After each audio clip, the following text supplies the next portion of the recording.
எந்த தேசம் தன் நீதி, ஒழுக்கம் மற்றும் நியாயம் ஆகியவற்றை புறக்கணிக்கிறதோ அதன் அடித்தளம் மெதுவாக சீர்குலைந்து விடும். முதலில் அது வெளிப்படையாக தெரியாது. ஆனால் காலப்போக்கில் தலைமைத்துவ குறைவு, உள்நாட்டு பிரிவினைகள், பொருளாதார சீர்கேடுகள் இவற்றால் அந்த தேசம் மெதுவாக தளர்ந்து இறுதியில் வெறுமை மற்றும் குழப்பம் நிறைந்த நிலைக்கு தள்ளப்படும். இவ்வாறுதான் இஸ்ரவேலும் இருந்தது. எனினும் தேவன் அவர்களை அப்படியே விடாமல் தன் பக்கம் வர செய்கிறார். வாருங்கள் தியானிப்போம்.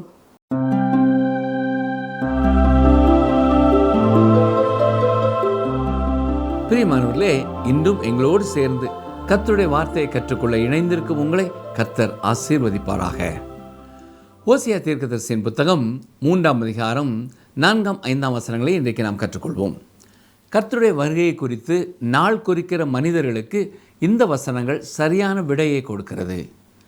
ஓசியா 3ஆம் அதிகாரம் 5 வசனங்களை கொண்ட சிறிய ஒரு அதிகாரமாக இருந்தாலும் மிக பெரிய தீர்க்க தரிசனத்தை இங்கே நாம் வாசிக்கலாம். இந்த வேத பகுதி தொடர்பாக நீங்கள் வேதத்திலே வாசிக்க வேண்டிய மற்றும் ஒரு பகுதி அப்போஸ்தலனாகிய பவுல் ரோமாபுரியருக்கு எழுதிய நிருபம் 9 முதல் 11 அதிகாரங்களையும் வாசித்து பார்க்க வேண்டும். ரோமர் 9ஆம் அதிகாரத்திலே கடந்த காலத்திலே இஸ்ரவேல் ஜனங்களுடைய வாழ்க்கையிலே தேவன் எப்படி செயல்பட்டார் என்பது குறிக்கப்பட்டிருக்கிறது.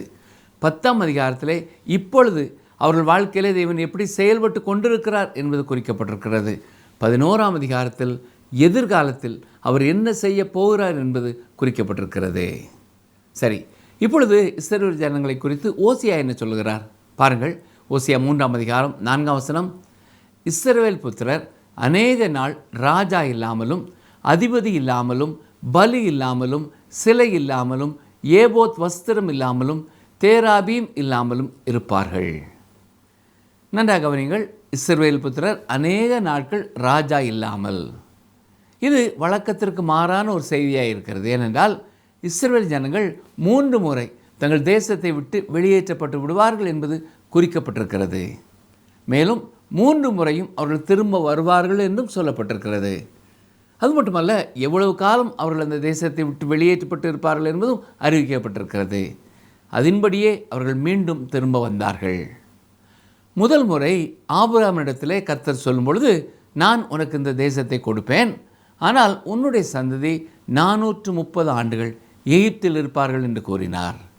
மீண்டும் அவர்களை திரும்ப கொண்டு வருவேன் என்றார். அதுபோலவே கொண்டு வந்தார். மிகச் சரியாக அந்த தீர்க்க தரிசனம் நிறைவேறியது. 2வது முறை எரேமியா மூலமாக கர்த்தர் வாக்கு கொடுத்தார். உங்கள் பாவங்களினாலே உங்களை பாபிலோனுக்கு அடிமைகளாக ஒப்புக் கொடுப்பேன் என்றார். அங்கே 70 ஆண்டுகள் இருப்பீர்கள் என்றும் கூறினார். அதுவும் அப்படியே நிறைவேறியது. ஆனால் இங்கே ஓசியா கூறும் பொழுது அநேக நாட்கள் ராஜா இல்லாமல் இருப்பார்கள் என்கிறார். பலர் இன்றைக்கு கிறிஸ்து பூமிக்கு மீண்டும் வருவதை குறித்த நாட்களை குறிப்பிடுகிறார்கள். ஆனால் அருமையானவர்களே, அது வேதத்தில் எந்த இடத்திலும் தெளிவாய் சொல்லப்படவில்லை. அவர் வருவார் என்பது உண்மை, ஆனால் எப்பொழுது வருவார் என்பதை தேவன் ஒருவரே அறிந்திருக்கிறார். குறிப்பிட்ட காலகட்டத்தை கூறாமல் ஏன் அநேக நாட்கள் என்று கூறியிருக்கிறார்? கிறிஸ்துவுக்கு பின் 70ஆம் ஆண்டிலே சிதறடிக்கப்பட்ட இஸ்ரவேலர் மீண்டுமாக தங்கள் தேசத்திற்கு திரும்பி வரும் காலம் வரை யூதர் அல்லாத மக்கள் மத்தியிலே இருந்தும் தேவன் தமக்காக பிள்ளைகளை தெரிந்து கொள்கிறார். அவர் தமது சபையை கட்டுகிறார். ஆம் பிரியமானவர்களே, நாம் வாழும் இந்த காலம் கடைசி காலம். எந்த வருடம் எந்த நாள் என்பது நமக்கு தெரியாது. ஆனால் அவருடைய வருகைக்கான ஆயத்தங்கள் உலகத்திலே காணப்படுகின்றன. எந்த நிமிடத்தில் உண்மையான விசுவாசிகளின் கூட்டம் உலகத்தை விட்டு எடுத்துக்கொள்ளப்படும் என்பது நமக்கு தெரியாது. ஆனால் அவர் நிச்சயம் வருகிறார்.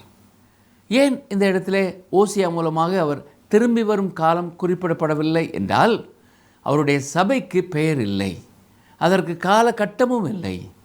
தேவனுடைய சபையின் அங்கங்களாக இருக்கிறவர்களுக்கு எந்த பெயரும் இல்லை. சபைக்கு வேத புத்தகத்திலே எந்த பெயரும் கொடுக்கப்படவில்லை. கிரேக்க மொழியிலே எக்லீசியா என்ற வார்த்தையின் பொருள் தனித்து அழைக்கப்பட்டு இருக்கும் ஒரு கூட்டம். அவரது மனவாட்டியாக இருக்கக்கூடிய ஒரு கூட்டத்தை அவர் தெரிந்து கொள்கிறார். சபைக்கு ஒரு பெயர் கொடுக்க வேண்டும் என்றால் முத்து என்று சொல்லலாம்.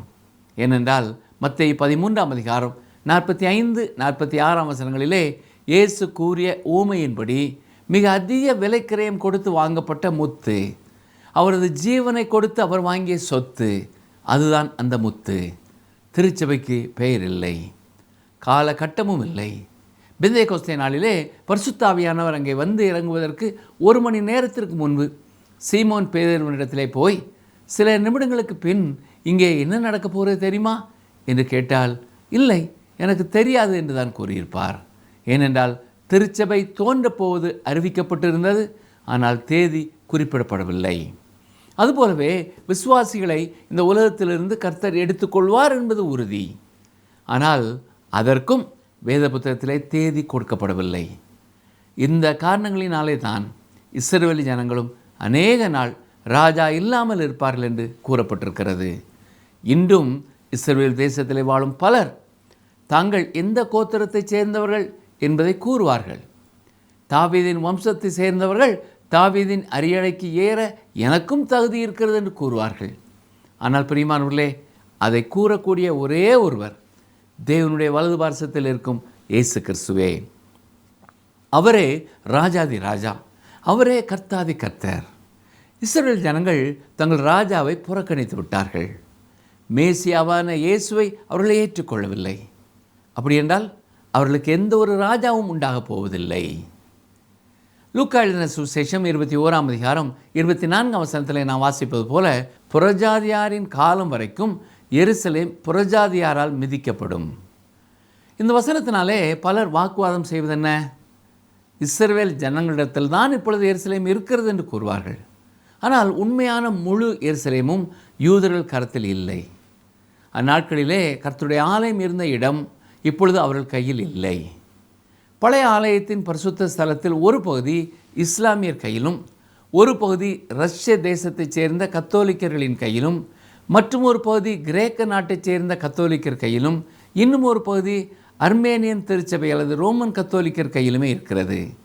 அவர்கள் ஒவ்வொருவரும் அங்கே ஒரு பேராலயத்தை அந்த இடத்திலே கட்டியிருக்கிறார்கள். இப்பொழுது இஸ்ரவேல் மக்களிடம் இருப்பதெல்லாம் ஒரு சுவர் மட்டுமே. இன்றும் அந்த சுவர் பக்கத்திலே போய் மக்கள் அழுது ஜெபிக்கிறார்கள்.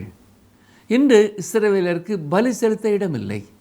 இன்று அவர்களுக்கு இருக்கும் ஒரே பலி நமக்காக செய்யப்பட்ட பலியாகிய இயேசு கிறிஸ்துவின் மரணம் மட்டுமே. 2000 ஆண்டுகளுக்கு முன்னதாக அவர் எருசலேம் பட்டணத்திற்கு வெளியே மரித்தார், உயிரோடு எழுந்தார், இன்று பிதாவின் வலது பார்சத்திலே வீற்றிருக்கிறார். பலி இல்லாமல் என்று 4ஆம் வசனத்திலே கூறப்பட்ட வார்த்தைக்கு தான் இந்த விளக்கத்தை பார்த்தோம். மேலும் சிலை இல்லாமல் என்றும் அங்கே சொல்லப்பட்டிருக்கிறது. தேவன் இஸ்ரவேல் ஜனங்களுக்கு எந்த சிலையையும் கொடுக்கவில்லை.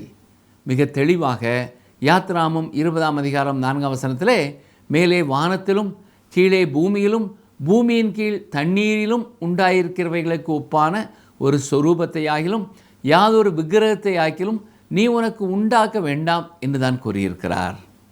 ஆனால் தேவன் அவர்களுக்கு பல பொருட்களை கொடுத்திருந்தார். ஏபோத் என்பது பிரதான ஆசாரியன் அணியும் உடையாக இருந்தது.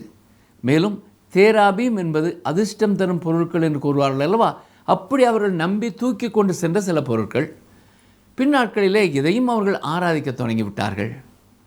அந்த வசனத்தின்படி இஸ்ரவேலர் எந்த பொருட்களையும் வழிபட மாட்டார்கள் என்பது இப்பொழுது உண்மையாயிருக்கிறது. அவர்கள் கர்த்தரிடத்திலே திரும்பவில்லை, என்றாலும் விக்கிரக வணக்கத்திலிருந்து அவர்கள் திரும்பிவிட்டார்கள். ஓசியா 3ஆம் அதிகாரம் 5ஆம் வசனத்தை பாருங்கள்.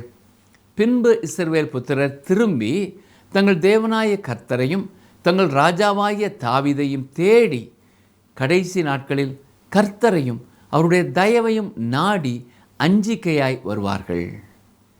இங்கே இஸ்ரவேல் புத்திரர் திரும்பி வருவார்கள் என்பது கிறிஸ்துவுக்கு பின் 2000 ஆண்டை குறிக்கவில்லை. சரியாக எப்பொழுது என்று நமக்கு தெரியாது. ஆனால் தேவனுடைய கணக்குப்படி சரியான நேரத்திலே அவர்கள் தங்கள் தேசத்திற்கு திரும்புவார்கள். அப்படி அவர்கள் திரும்பி வரும்பொழுது கர்த்தரையும் அவருடைய தயவையும் நாடி தங்கள் ராஜாவாகிய தாவீதையும் தேடி அஞ்சிக்கையாய் வருவார்கள். அஞ்சிக்கையாய் என்றால் கர்த்தருக்கு பயம் உள்ள பயத்தோடு, உண்மையான வாஞ்சியோடு திரும்ப வருவார்கள். தொடர்ந்து நான் இப்பொழுது கூறப்போவது ஒருவேளை உங்களில் சிலருக்கு அதிர்ச்சியை தரலாம். இஸ்ரவேல் ஜனங்கள் தங்கள் தேசத்திற்கு திரும்பி வந்திருக்கிறார்கள், அது குறிப்பிடத்தக்க காரியம்தான். என்றாலும் இது இந்த தீர்க்க தரிசனத்தின் நிறைவேறுதல் அல்ல. இங்கே வசனம் சொல்லும் சத்தியம் என்ன? அவர்கள் அப்படி திரும்பி வரும்பொழுது உண்மையாய் கர்த்தரை தேடுகிறவர்களாக அவர்கள் இருப்பார்கள். தீர்க்க தரிசனங்களை கவனமாய் படிக்கும் இருவர் இதை குறித்து சொல்லும் பொழுது, இந்த தீர்க்க தரிசனம் நிறைவேறும் முன் மீண்டும் இஸ்ரவேலர் அவர்கள் தேசத்தை விட்டு வெளியேற்றப்பட்டு பின் இந்த வசனம் கூறுவது போல கர்த்தரை தேடி அங்கே வருவார்கள். இப்பொழுது அங்கே இருக்கும் இஸ்ரவேலர் கர்த்தரிடமாய் திரும்பவில்லை என்பதை வெளிப்படுத்தும் நிகழ்ச்சிகள் அங்கே நடைபெற்று கொண்டிருக்கின்றன. சில ஆண்டுகளுக்கு முன் நடைபெற்ற ஒரு தேசிய ஆண்டு விழாவிலே மேடையின் பின்பக்கம் எழுதப்பட்டிருந்தது என்ன தெரியுமா? விஞ்ஞானம் இந்த தேசத்திற்கு சமாதானத்தை கொண்டு வரும் என்று எழுதியிருந்தார்கள். ஆனால் பரிசுத்த வேதம் என்ன சொல்லுகிறது? விஞ்ஞானம் அல்ல, மேசியாவே அந்த தேசத்திற்கு உண்மையான சமாதானத்தை கொண்டு வருவார். அவர்கள் மேசியாவினிடத்திலே திரும்பவில்லை, விஞ்ஞானத்தினிடத்திலே திரும்பி இருக்கிறார்கள். அவர்கள் உலக செல்வ செழிப்பின் மேலே நம்பிக்கை வைக்கிறவர்களாக இருக்கிறார்கள். இன்றைக்கு உலகத்தின் மிகப்பெரிய செல்வந்தர்கள் பலரை அழைத்து தங்கள் தேசத்திலே முதலீடு செய்யும்படியாக செய்கிறார்கள். இஸ்ரவேல் தேசத்திலே ஊழியக்காரரான ஒரு சகோதரரிடத்திலே சில காலங்களுக்கு முன் கேட்டபொழுது அவர் மிக தெளிவான ஒரு பதிலை கொடுத்தார். அவர் மிகவும் சிறந்த அறிவுடையவர், பல மொழிகளை பேசக்கூடியவர். அவர் ஒரு பல்கலைக்கழகத்திலே பேராசிரியராக இருந்தவர். அவர் ஆண்டவராகிய இயேசு கிறிஸ்துவை இரட்சகராக ஏற்றுக்கொண்டு அங்கே உண்மையான பணிவிடை செய்கிறார். அவர் கூறிய காரியம் என்ன? இன்று இஸ்ரவேல் தேசத்திலே சுமார் 300 கிறிஸ்தவ விசுவாசிகளே இருக்கிறார்கள் என்று தான் அவர் கூறியிருக்கிறார். இது ஒருவேளை சர்ச்சைக்குரிய ஒரு வாக்கியமாக இருக்கலாம். இஸ்ரவேல் தேசத்திலே யூத கிறிஸ்தவர்களை விட அரபு கிறிஸ்தவர்கள் அதிகமாக இருக்கிறார்கள். இஸ்ரவேல் தேசத்திலே மிஷனரி பணிவிடை என்பது உண்மையாகவே மிகவும் கடினமான ஒரு பணிவிடை தான். என்றாலும் சில பாரமுள்ள ஊழியக்காரர்கள் அங்கே தொடர்ந்து இருந்து பணி செய்து கொண்டிருக்கிறார்கள். ஆனால் இன்னமும் இஸ்ரவேல் கர்த்தரிடமாய் திரும்பவில்லை. எனவே இப்பொழுது இஸ்ரவேல் ஜனங்கள் தங்கள் தேசத்திற்கு திரும்பி இருப்பது தீர்க்க தரிசனத்தின் நிறைவேறுதல் என்று கூறவே முடியாது. இன்று இஸ்ரவேல் தேசத்திலே சிறப்பாக விளையும் ஆரஞ்சு பழங்களை குறித்து சிலர் கூறும்பொழுது அது தீர்க்க தரிசனத்தின் நிறைவேறுதல் என்று சொல்லுவார்கள். ஏசாயா தீர்க்கதரிசியின் புத்தகம் 17ஆம் அதிகாரம் 10ஆம் வசனத்திலே நேர்த்தியான நாற்றுகளை நட்டாலும் என்று சொல்லப்பட்டிருப்பது தீர்க்க தரிசனத்தின் நிறைவேறுதல் என்று சிலர் சொல்வார்கள். என்றாலும் உன்னத பாட்டிலே நாம் வாசிக்கிற கிச்சிலி பழங்கள் என்பது ஆரஞ்சு பழங்களை குறிக்கிறதாக இருக்கிறது. அங்கே வளரும் ஆரஞ்சு மர கன்றுகள் உலகத்தின் பல பகுதிகளுக்கு எடுத்துச் செல்லப்படுகிறது என்று கூறுகிறார்கள். ஆனாலும் அங்கே விளையும் செழிப்பான ஆரஞ்சுகள் தீர்க்க தரிசனத்தின் நிறைவேறுதல் ஆகாது. வேத புத்தகத்திலே அங்கும் இங்கும் ஒவ்வொரு வசனங்களை எடுத்துக்கொண்டு தீர்க்க தரிசனம் நிறைவேறிவிட்டது என்று நாம் கூறக்கூடாது. இஸ்ரவேலர் திரும்பி வர இருக்கும் காலம் மகா உபத்திரவ காலத்தின் ஆரம்ப காலகட்டம். தொடர்ந்து இயேசு கிறிஸ்துவின் 2வது வெளிப்படையான வருகை இருக்கும். அதன் பின் 1000 வருட அரசாட்சி நடைபெறும். பிரியமானவர்களே, இந்த வசனத்தோடு இன்றைய பாடத்தை நாம் நிறைவு செய்வோம். இன்று நாம் கற்றுக்கொண்ட வசனங்களை நமக்கு சொந்தமாக்கிக் கொள்வோம். நீங்கள் ஒருவேளை தீமையான எந்த காரியத்தையும் செய்யாமல் நன்மையாக காரியங்களையே செய்து கொண்டிருக்கலாம். என்னை படைத்த தேவனுடைய இடத்திலே எந்த உருவத்தையும் நான் வழிபடவில்லை என்று நீங்கள் கூறலாம். ஆனாலும் நீங்கள் பூரணமாய் தேவனிடத்தில் திரும்பாத வரை அவரை அறிந்து கொள்ள முடியாது, அவரது இரக்கத்தை பெற்றுக்கொள்ள முடியாது. ஆனால் அதற்கான மார்க்கத்தை அவர் ஏற்படுத்திவிட்டார்.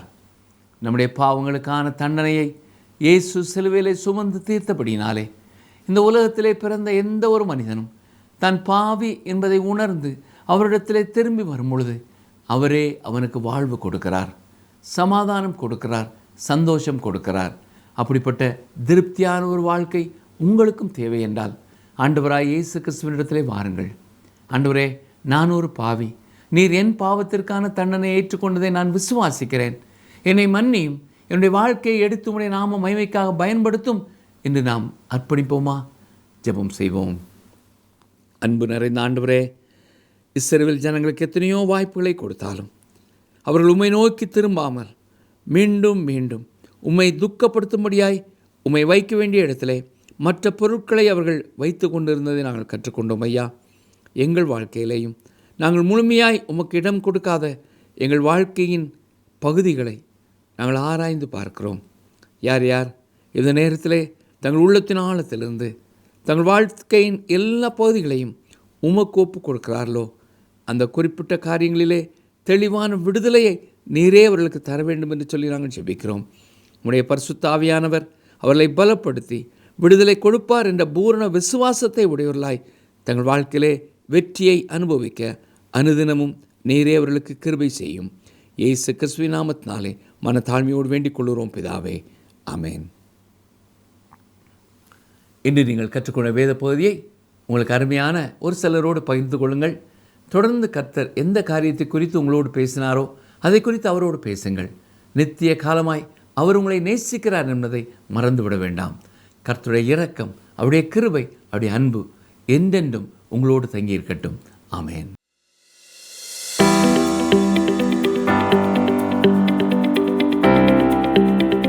இஸ்ரவேல் புத்திரர் திரும்பி எவர்களை தேடுவார்கள்?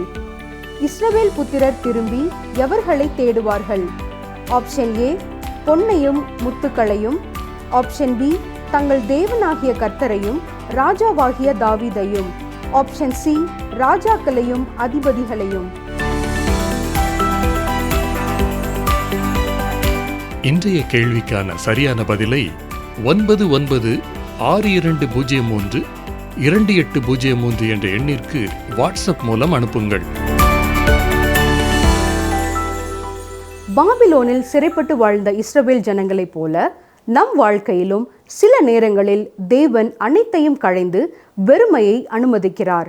அது நம்மை அழிக்க அல்ல, அவரை மட்டுமே நாடுகின்ற நிலைக்கு நம்மை கொண்டு வர. எனவே வெறுமையை கண்டு பயப்படாமல் அதை தேவனுடைய அழைப்பாக கருதி அவரிடமே திரும்ப வேண்டும். திரும்பி வருகிறவர்கள் நீதியினால் மீட்கப்படுவார்கள். இந்த நிகழ்ச்சி உங்களுக்கு பிடிச்சிருக்கா? அப்ப இப்பவே மிஸ்டர் கால் கொடுங்க. பரிசு வெல்றது நீங்களாவும் இருக்கலாம்.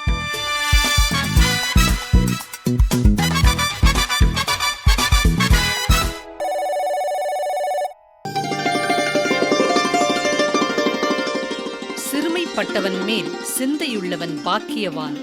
தீங்கு நாளில் கர்த்தர் அவனை விடுவிப்பார். சங்கீதம் 41:1.